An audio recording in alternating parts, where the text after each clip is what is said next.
Hello everyone. तो स्वागत है इस वीडियो में हम जेई एडवांस के बारे में हर एक चीज़ जानेंगे।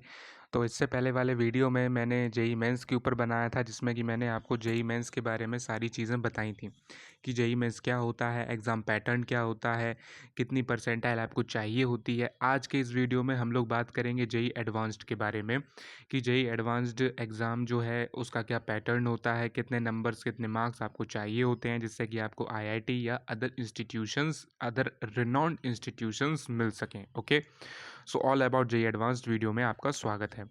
तो सबसे पहले बात करते हैं कि भाई ये तो चीज़ आपको पता ही है कि JEE advanced is one of the most toughest and prestigious exam of India.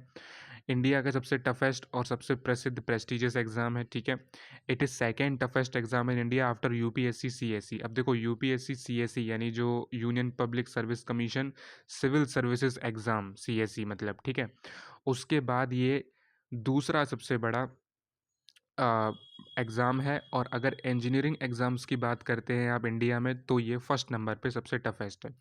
अब देखो, आप नेट वगैरह पे देखोगे या इधर उधर लोगों से पूछोगे तो कई लोग जेई एडवांस्ड को नंबर 1 पे बताते हैं, यानी यूपीएससी को नंबर 2 पे कर देते हैं। लेकिन यार देखो, यूपीएससी जो है उसमें आपके 3 स्टेजेस होती हैं, देन आप जा कर के आईएएस या आईपीएस ऑफिसर बनते हो। ठीक है, प्री होता है, मेंस होता है, एंड देन इंटरव्यू होता है। और इंटरव्यू भी उसका बहुत इंपॉर्टेंट होता है। बहुत सारे कैंडिडेट्स ऐसे होते हैं जो काफ़ी टैलेंटेड होते हैं, प्री और मेंस में ज़बरदस्त नंबर्स होते हैं, but they are rejected in interviews.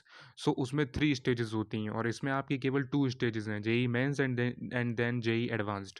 तो इसलिए मैंने यूपीएससी सीएसई को ऊपर रखा है, और यूपीएससी सीएसई ऊपर है भी, क्योंकि जो सिलेबस होता है यूपीएससी सीएसई का, वो जो जितना देते हैं उससे कई ज़्यादा पूछते हैं। ठीक है, तो खैर यूपीएससी सीएसई की बात नहीं हो रही है, बट मैंने आपको क्लियर कर दिया, क्योंकि कई लोग यूपीएससी सीएसई को जेई एडवांस्ड के बाद दिखाते हैं, बट ऐसा नहीं है। यूपीएससी सीएसई नंबर 1 पर है। ठीक है, देन भाई हम लोग बात कर लेते हैं, अगर वर्ल्ड की बात करें तो थर्ड टफेस्ट एग्ज़ाम है। नंबर 1 पे गाओकाओ है, चाइना में जो होता है, वो भी एक तरह का इंजीनियरिंग एग्ज़ाम है जो कि 3 दिन तक चलता है। एंड गाओकाओ पे कभी और बात करेंगे। देन उसके बाद इंडिया का यूपीएससी सीएसई और फिर आपका जेई एडवांस्ड। उसके बाद बात आती है भाई मेरे कि एडवांस जो है वो साल भर में केवल एक बार करवाया जाता है। ठीक है, एक साल में एक बार होता है। और जो जेई मेंस होता है वो 2 बार होता है, जनवरी में और अप्रैल में। आप उस वीडियो में देख सकते हो जेई मेंस वाले में। The exam is conducted in 1 day all over the country. एक ही दिन में पूरे कंट्री में करवाया जाता है, क्योंकि देखो इतने सारे बच्चे नहीं होते, मुश्किल से 1.5 से 2.5 लाख बच्चे होते हैं, 1.5 लाख टू 2.5 लाख। एंड इतने सारे बच्चों का एक दिन में पूरे इंडिया भर में सीबीटी मोड में एग्ज़ाम कंडक्ट ईजिली करवाया जा सकता है, और ऐसा होता है। फिर बात करते हैं भाई, the total duration of the JEE advanced exam is 6 hours. अब देखो, जेई एडवांस्ड में आपके टोटल 2 पेपर होते हैं एक ही दिन। ठीक है, दोनों पेपर का ड्यूरेशन 3 घंटे का होता है, और दोनों पेपर्स के ड्यूरेशन को मिलाएं तो टोटल आपका जो ड्यूरेशन है वो 6 घंटे का होता है। ईच पेपर जो है वो आपका 3 घंटे का होता है। ठीक है, दोनों पेपर आपको देने कंपलसरी होते हैं। दोनों ही पेपर में फिजिक्स केमिस्ट्री मैथमेटिक्स आती है, और दोनों के बीच में आपको 2 ढाई घंटे का लगभग ब्रेक मिलता है। ठीक है, देयर आर 2 पेपर, जैसा मैंने लिखा जेई एडवांस में, पेपर 1 एंड पेपर 2। हर एक पेपर में आपकी फिजिक्स केमिस्ट्री एंड मैथमेटिक्स होती है। अब यार बात कर लेते हैं क्वेश्चंस की, कि किस तरह के क्वेश्चंस होते हैं। इस पर बहुत अच्छे से आपको फोकस करना है, क्योंकि जब आपको पता ही नहीं होगा किस तरह के क्वेश्चंस आते हैं, कितने नंबर के क्वेश्चंस होते हैं और क्या नेगेटिव मार्किंग क्राइटेरिया है, तभी आप उसमें अच्छा स्कोर कर पाओगे। ये सब चीज़ें जानना। देखो, एग्ज़ाम जो आप देने जा रहे हो, केवल यही नहीं कि आप उसका सिलेबस तैयार कर लो, उसके बारे में पढ़ लो, नहीं, उसके बारे में आपको अलग से भी नॉलेज होनी चाहिए। मतलब उसका जो पूरा एक क्राइटेरिया है, ठीक है, उसमें जो रिजर्वेशन पॉलिसीज़ हैं, पेपर का क्राइटेरिया, पेपर का सिलेबस, ये सब चीज़ें पता हों, तब जा कर के आप कोई एग्ज़ाम दो, तो उसमें आपको फ़ायदा रहेगा, क्योंकि ये सब चीज़ें जानना बहुत इंपॉर्टेंट हो जाती हैं। तो बात करते हैं सवालों के टाइप पर। तो in each paper the question pattern like MCQs. अब देखो, दोनों ही पेपर में जो होता है आपके एमसीक्यूज़ टाइप के क्वेश्चंस होते हैं, जिन्हें आप मल्टीपल चॉइस क्वेश्चंस बोलते हो। एक तरह के क्वेश्चंस होते हैं जो मल्टीपल करेक्ट क्वेश्चंस होते हैं। कहने का मतलब, हो सकता है उन क्वेश्चंस के आपको 4 ऑप्शन दिए हों और चारों के चारों सही हों। हो सकता है 4 में से 3 सही हों, हो सकता है 4 में से 2 सही हों, और कभी-कभी तो हो सकता है 4 में से केवल 1 ही सही हो। कहने को मल्टीपल करेक्ट है, लेकिन कभी-कभी 4 में से केवल 1 ही सही होता है। लेकिन ऐसा बहुत रेयर केस में होता है। ज़्यादातर केसेस में 2 या 3 सवाल सही होते हैं। ठीक है, तो ये मल्टीपल करेक्ट क्वेश्चंस होते हैं। इसमें एक से अधिक आंसर सही होने की संभावना होती है। ठीक है, उसके बाद बात करते हैं न्यूमेरिकल टाइप क्वेश्चंस होते हैं। न्यूमेरिकल टाइप क्वेश्चंस का मतलब ये है कि उसमें आपको डायरेक्टली न्यूमेरिकल वैल्यू लिखनी होती है, ठीक है। तो मैंने वही चीज़ लिख रखी है, इसमें ध्यान से पढ़ो कि numerical type questions in which you are required to enter the correct value whether it is an integer or in decimal form. यानी न्यूमेरिकल टाइप क्वेश्चंस में आपका आंसर जो भी आता है, भले ही डेसिमल फॉर्म में आए या कोई इंटीजर आए, वो आंसर आपको डायरेक्टली टाइप करना पड़ता है। फॉर एग्जाम्पल, जैसे मान लो आपका आंसर आया 10.25, तो आप पूरा 10.25 टाइप करके लिखो, ये नहीं राउंड ऑफ करके 10 लिख दो, ठीक है। आपको पूरा टाइप करके लिखना है 10.25, ठीक है। न्यूमेरिकल टाइप में ऐसा होता है। फिर एक तरह के सवाल होते हैं इंटीजर टाइप क्वेश्चंस, ये भी, इसमें भी आपको डायरेक्ट आंसर लिखना पड़ता है, लेकिन इसमें जैसे अगर कोई डेसिमल फॉर्म में वैल्यू आ रही है तो उसे आपको राउंड ऑफ करके लिखना पड़ता है। जैसे मान लो आपका आंसर आया 9.25, तो 9.25 को आप नियरली 9 करके लिख सकते हो इंटीजर टाइप वाले क्वेश्चंस में, ठीक है। इंटीजर टाइप में आपको सिर्फ इंटीजर वैल्यू लिखनी होती है, डेसिमल वैल्यू नहीं लिखनी होती। लेकिन न्यूमेरिकल टाइप में जो भी आ रहा है आंसर, इंटीजर में आ रहा है चाहे डेसिमल में आ रहा है, वो लिखना होता है। लेकिन इंटीजर में केवल एक ही, मतलब राउंड ऑफ करके आपको डायरेक्ट वैल्यू एंटर करनी होती है, ठीक है। इसके बाद बात आती है कि एमसीक्यूज में जो आपकी नेगेटिव मार्किंग होती है वो 1 मार्क की होती है। यानी कि अगर आपने कोई सवाल गलत किया, ठीक है, तो उसका 1 नंबर कट जाएगा, ठीक है, मतलब 1 नंबर माइनस हो जाएगा। जो आपके सही होंगे उसमें से 1 नंबर माइनस हो जाएगा, ठीक है। उसके बाद मल्टीपल करेक्ट क्वेश्चंस की अगर नेगेटिव मार्किंग की बात करें तो देखो, मल्टीपल करेक्ट क्वेश्चंस में अगर कोई क्वेश्चन आप गलत कर दो तो उसमें आपके 2 मार्क्स डिडक्ट होंगे। कितने? 2 मार्क्स, यानी 2 मार्क्स की नेगेटिव मार्किंग होगी। अब देखो, मल्टीपल करेक्ट में मैंने यहाँ पे लिखा नहीं है, मैं आपको ये बात ऊपर से बता देता हूँ। मल्टीपल करेक्ट क्वेश्चंस में आपकी पार्शियल मार्किंग भी होती है। पार्शियल मार्किंग का मतलब क्या होता है, ध्यान से समझना। जैसे मान लो आपके पास कोई सवाल है, उसमें 3 ऑप्शंस करेक्ट हैं, लेकिन आपने क्या किया, आपने केवल जो उसके 2 ऑप्शंस करेक्ट थे वही मार्क करे, तीसरा वाला आपने मार्क नहीं किया, तो आपको टोटल 2 नंबर मिल जाएंगे, ठीक है। मान लो 3 सवाल करेक्ट हैं, आपने 3 मल्टीपल करेक्ट में तीनों मार्क नहीं करे, कोई एक मार्क किया, तो आपको 1 नंबर मिल जाएगा। और अगर 3 मल्टीपल करेक्ट में करेक्ट ऑप्शंस हैं, आपने तीनों मार्क करे, तो आपको पूरे पूरे नंबर मिलेंगे, जितने भी मैक्सिमम नंबर होंगे, ठीक है। वैसे मल्टीपल करेक्ट जो है वो आपका 3 नंबर के होते हैं। लेकिन देखो, क्वेश्चंस क्या होते हैं एडवांस्ड में, कभी कभी नेगेटिव मार्किंग का क्राइटेरिया भी बदल जाता है, और कभी कभी एमसीक्यूज कितने नंबर के हैं, मल्टीपल करेक्ट क्वेश्चंस कितने नंबर के हैं, ये चीज़ भी बदल जाती है। यानी एडवांस्ड के पेपर का जो एक मार्किंग स्कीम है, नेगेटिव मार्किंग का क्राइटेरिया है, वो हो सकता है चेंज हो जाए, ठीक है। हमेशा एक जैसा रहे ऐसा पॉसिबल नहीं है, बट जैसा रिसेंट में अभी था उसके अकॉर्डिंग मैं आपको बता रहा हूँ, ठीक है। तो मल्टीपल करेक्ट क्वेश्चन करते समय बहुत ध्यान रखना है आपको। अगर आप उसमें बहुत श्योर हो तभी आपको वो मार्क करना है, नहीं तो आपके 2 मार्क्स कट जाएंगे, ठीक है। और आप कोशिश करो मल्टीपल करेक्ट में पार्शियल मार्किंग लेने की। फॉर एग्जांपल, जैसे मान लो आपको लग रहा है कि इस सवाल में 3 करेक्ट हैं, लेकिन तब भी आप एक ही मार्क करो, या ज़्यादा से ज़्यादा हो सके तो 2 ही मार्क करो, जिससे कि कम से कम पार्शियल मार्क तो मिल जाए, 1 या 2। और अगर मान लो आपने, जैसे कि आपके 3 ऑप्शंस करेक्ट हैं, लेकिन आपने 2 ऑप्शंस तो सही मार्क करे, लेकिन तीसरा मार्क करने की जगह आप चौथा ऑप्शन मार्क कर गए जो कि गलत था, तो भले ही वो 2 ऑप्शन आपने सही मार्क करे हों, आपका पूरा पूरा सवाल गलत कर दिया जाएगा। मतलब मल्टीपल करेक्ट क्वेश्चन में वो ये बोलते हैं कि आपको रॉन्ग आंसर मार्क नहीं करना। अगर आपने 2 सही आंसर मार्क करे, फॉर एग्जांपल जैसे मान लो कोई सवाल है उसमें 3 ऑप्शंस करेक्ट हैं, 3 ऑप्शन से मेरा मतलब उसमें A B C option correct है, ठीक है, ध्यान से सुनना मेरी बात। आपने क्या किया, आपने केवल ए ऑप्शन मार्क किया, बी और सी नहीं किया, तो आपको 1 नंबर मिल जाएगा, या वो जो जितनी भी पार्शियल मार्किंग करें अपने हिसाब से वो कर देंगे, ठीक है। मान लो ए बी सी करेक्ट है, आपने केवल ए और बी मार्क करा, तब भी आपको पार्शियल मार्क मिल जाएगा। फॉर एग्जांपल मान लो आपको 2 नंबर मिल गए, और ए बी सी करेक्ट है, आपने ए बी सी ही मार्क करे, तो आपको पूरे पूरे नंबर मिल जाएंगे।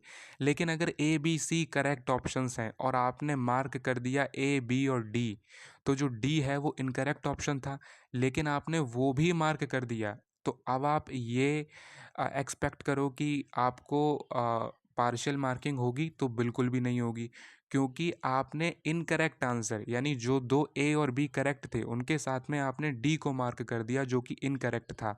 इस वजह से आपको पार्शियल मार्किंग भी नहीं मिलेगी। वो कहते हैं कि आपको करेक्ट ऑप्शन ही मार्क करने हैं, आपको इनकरेक्ट ऑप्शन मार्क नहीं करना, ठीक है। भले ही बाकी के आपके करेक्ट हो, लेकिन जो आपने इनकरेक्ट किया है उसकी वजह से पूरा सवाल ही गलत हो जाएगा और -2 नेगेटिव मार्किंग हो जाएगी। तो मज़ा आया, इसलिए एडवांस एडवांस होता है, ठीक है। इसलिए ये मल्टीपल करेक्ट क्वेश्चन बड़े ध्यान से करे जाते हैं। इसके बाद बात करते हैं न्यूमेरिकल टाइप और इंटीजर टाइप वाले क्वेश्चंस में। तो खुशखबरी ये है कि इन तरीकों के क्वेश्चन में कोई भी किसी भी प्रकार की नेगेटिव मार्किंग नहीं होती है, ठीक है। ठीक है, कोई भी जो आपका नेगेटिव मार्किंग है वो न्यूमेरिकल टाइप और इंटीजर टाइप वाले क्वेश्चंस में नहीं होती। इसीलिए मैंने ये लिख रखा है, so I recommend you to attend all the numerical and integer type question. इसलिए आप सारे के सारे न्यूमेरिकल और इंटीजर टाइप क्वेश्चंस अटेम्प्ट करो, क्योंकि उसमें कोई नेगेटिव मार्किंग नहीं है। अगर आंसर सही है तो नंबर मिलेंगे, आंसर गलत है तो नंबर नहीं मिलेंगे। सिंपल सी चीज़ है, कोई आपका माइनस नहीं होगा, उसमें कोई नेगेटिव मार्किंग नहीं होती है। जो रिसेंट में ऐसा हुआ है, आगे कुछ और रूल्स हों तो वो देखने पड़ेंगे, ठीक है। फिर बात आती है, every year the JEE advance paper is setup by different IITs. अब देखो, हर एक साल अलग अलग आईआईटीज़ जो हैं वो जेईई एडवांस्ड का पेपर बनाती हैं। फॉर एग्जांपल, जैसे अगर बात करें 2024 में जो जेईई एडवांस्ड का पेपर था वो आईआईटी मद्रास ने बनाया था, और 2025 में आईआईटी कानपुर पेपर को बनाएगी, ठीक है। Every year the questions in advanced are not the same and consequently the maximum marks of the JEE advanced paper is not the same। देखो, हर एक साल सवाल भी सेम नहीं होते हैं। अगर आप मुझसे पूछो टोटल कितने सवाल आते हैं, तो मैं नहीं बता सकता टोटल कितने सवाल हैं, क्योंकि हर एक साल सवालों की संख्या बदलती है। Number of questions are changed every year. तो और कॉन्सिक्वेंटली इसी के फलस्वरूप क्या होता है, जो मैक्सिमम मार्क्स होते हैं वो भी बदलते हैं, क्योंकि भाई अगर सवाल डिफरेंट होंगे तो मैक्सिमम मार्क्स भी डिफरेंट होंगे। तो जेईई एडवांस पेपर जो है वो, उसके सवाल और मैक्सिमम मार्क्स हर साल बदलते हैं, ईयर टू ईयर वेरी करते हैं। जैसे फॉर एग्जांपल मैं आपको ये टेबल दिखाना चाहूँगा। इसमें देखो, यहाँ पर ईयर और मैक्सिमम मार्क्स मैंने लिख रखा है। 2018 में जो जेईई एडवांस के मैक्सिमम मार्क्स थे वो 360 थे। 2019 में मैक्सिमम मार्क्स 372 थे। 2020 में मैक्सिमम मार्क्स 396 थे। और 2021 में मैक्सिमम मार्क्स 360 थे। अब देखो, जनरली 360 मैक्सिमम मार्क्स होते हैं। जैसे 2024 में भी मैक्सिमम मार्क्स 360 ही था, ठीक है। जनरली वो 360 करते हैं। जैसे आप देख रहे हो 2018, 2021 और 2024 में भी 360 नंबर का पेपर हुआ था, और बीच में भी हो सकता हो कोई 360 का हो। मैं ये 4 साल के आपको डेटा दिखा रहा हूँ, जिससे कि आपको अंदाज़ा लग सकता है कि कोई एक फिक्स्ड मैक्सिमम मार्क्स नहीं होते हैं, कितने भी हो सकते हैं, ठीक है। There is different cut off for every category. हर एक साल डिफरेंट कट ऑफ जाती है हर एक कैटेगरी की। जैसे अगर हम 2024 की बात करें, तो जो भी आपके सीनियर्स हैं, या हो सकता है आप भी उस एग्ज़ाम में अपीयर हुए हों, तो आपने देखा नीट में, जेईई मेंस में, जेईई एडवांस्ड में हर साल भाई 2024 पता नहीं क्या हो गया, एक्सेप्शनली हाई कट ऑफ्स जा रही हैं, ठीक है। अगर जनरल की बात करें तो 100 से लेके 110 तक कट ऑफ गई थी, ठीक है। मतलब कट ऑफ तो खैर इस साल जनरल की एडवांस में 107 या 109 गई है, ठीक है। लेकिन अगर मैं आपको बात करूं कि अगर जैसे आप जनरल कैटेगरी के हो और आपको आईआईटी में एंटर करना है, जस्ट एंटर करना है, ठीक है, तो आपको 100 से 110 के बीच में मार्क्स लेकर आने ही पड़ेंगे, ठीक है। ईडब्ल्यूएस कैटेगरी के हो और आपको जस्ट आईआईटी में एंटर करना है, ब्रांच छोड़ो, बस एंटर करना है, कुछ भी मिल जाए, तो आपको 90 से 100 मार्क्स लेके आने पड़ेंगे। आप अगर आप ओबीसी कैटेगरी के हो तो 85 टू 100 लाने पड़ेंगे, और अगर आप एससी एसटी कैटेगरी के हो तो 50 टू 60 में काम आपका चल जाएगा। अब देखो, बात करते हैं जैसे 2024 की। जैसा मैं बता रहा हूँ, 2024 में जनरल की कट ऑफ गई थी 109, ईडब्ल्यूएस की 97 एंड ओबीसी की भी 97 गई थी, ठीक है। तो ओबीसी और ईडब्ल्यूएस जस्ट इक्विवेलेंट हो रहे हैं, ठीक है। और एससी एसटी वालों की 54 गई थी। तो ये तो कट ऑफ वो है जस्ट एंटर करने की, मतलब कोई भी ब्रांच मिल जाए, no matter what your branch, ठीक है। अगर आपको अच्छी ब्रांचेस चाहिए, जैसा कि मैंने यहाँ पे लिख रखा है नेक्स्ट पॉइंट में, the above given cut offs are only to enter in IIT. केवल आईआईटी में एंटर होने की है। अब कोई भी ब्रांच मिल सकती है, ऑयल टेक्नोलॉजी, प्लास्टिक टेक्नोलॉजी, ये सब जो ब्रांचेस होती हैं, फूड टेक्नोलॉजी, ठीक है।